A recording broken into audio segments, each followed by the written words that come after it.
What if your child gets straight A's, wins every award, impresses every teacher, and still grows up completely lost?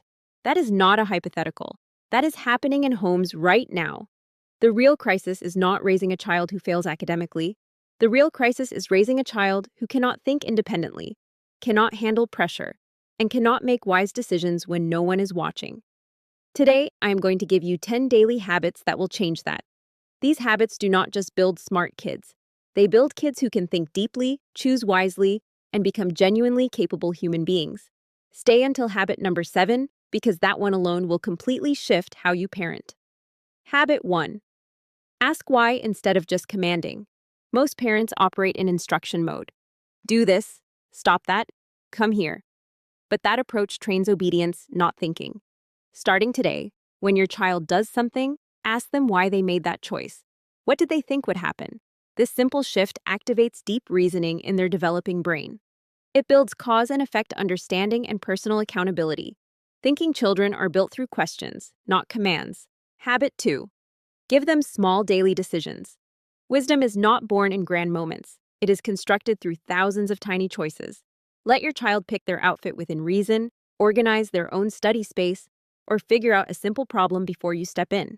Neuroscience confirms that exercising decision-making repeatedly strengthens the part of the brain responsible for judgment and self-control. Kids who never practice choosing early in life genuinely struggle to choose confidently later. Habit 3. Name emotions out loud together. A child who cannot identify what they are feeling is completely at the mercy of those feelings. Instead of telling your child to calm down or stop overreacting, slow down and help them name the emotion. Try saying something like, "It looks like you are feeling disappointed right now. Tell me about it." Research in emotional intelligence shows that simply labeling an emotion reduces its overwhelming power. This builds self-awareness, empathy, and emotional control, 3 things that determine how well a person navigates life. Habit 4. End every day with a reflection question. This is one of the most underused habits in parenting. Before your child sleeps, ask them one question. What is one thing you learned today? And what would you do differently? That is it. This practice builds what psychologists call metacognition, which means the ability to think about your own thinking. Children who reflect regularly do not just experience life. They extract lessons from it. Experience without reflection stays as a memory. Experience with reflection becomes wisdom. Habit 5. Let them struggle before you rescue them. This is where many deeply loving parents accidentally get it wrong. The moment your child hits friction, you rush in to fix it. But that struggle, that frustration, that moment of not knowing what to do next, that is their brain building real capability. Psychologists call this desirable difficulty. It means some resistance is actually necessary for growth. When you let your child sit with a problem and fight through it, you are not being hard on them, you are growing them. Every early rescue is a delayed skill. Habit 6. Use stories to teach life lessons. Rules tell children what to do. Stories show them why it matters. Share stories about real situations, real mistakes, real consequences, real moral choices. Tell them about a time you got something wrong and what it cost you. Stories engage multiple regions of the brain at once, which means the lessons attach far more deeply. Instead of just saying, "be honest," tell a story where dishonesty caused real damage. That will stick for years. Habit 7. Let natural consequences do the teaching. This is the game changer. When your child forgets their lunch, instead of racing to school to deliver it, let them feel that hunger. When they waste time and miss something they wanted to do, let them feel that loss. Natural consequences are the most powerful teachers that exist because children experience the direct connection between choices and outcomes.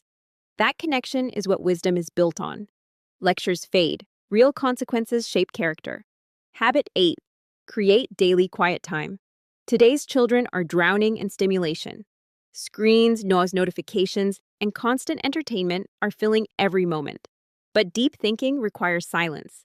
Give your child even 15 minutes daily with no device, no background noise, nothing to scroll through. Just space to think. This builds focus, self-awareness, and the capacity for deep reflection. A child who is never still rarely develops the inner life that wisdom requires. Habit 9. Give them real responsibilities.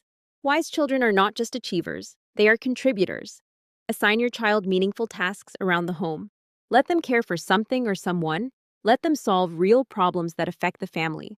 This builds a sense of purpose, accountability, and leadership. The goal is not to raise a child who takes from the world. The goal is to raise one who adds to it. Responsibility given early creates character that lasts a lifetime. Habit 10. Model the wisdom you want to see. This is the hardest and most important one. Your child is running a constant silent study of you. How do you respond when things go wrong? How do you treat people under pressure? How do you make difficult decisions? Your brain contains mirror neurons that make children naturally replicate the behavior of the adults closest to them. You cannot consistently lose your temper and expect a calm, thoughtful child. You cannot avoid hard decisions and expect a decisive child. You are the most powerful curriculum they will ever encounter. Here's what I want to leave you with. The world does not need more children who can perform on demand. It needs young people who can think clearly, feel deeply, choose wisely, and stand firm when life gets complicated. You do not need a perfect home or a perfect system. You need consistency. Start with one habit this week. Add another next week. Because there will be a day, sooner than you think, when your child faces something enormous and you will not be there. What carries them through that moment is not a grade or a trophy. It is the wisdom you quietly built into them every single day. If this resonated with you, share it with a parent who is ready to raise a thinker. Subscribe because this channel is dedicated to building children who do not just succeed, but genuinely matter. I've linked a resource in the description that I think you'll find really helpful.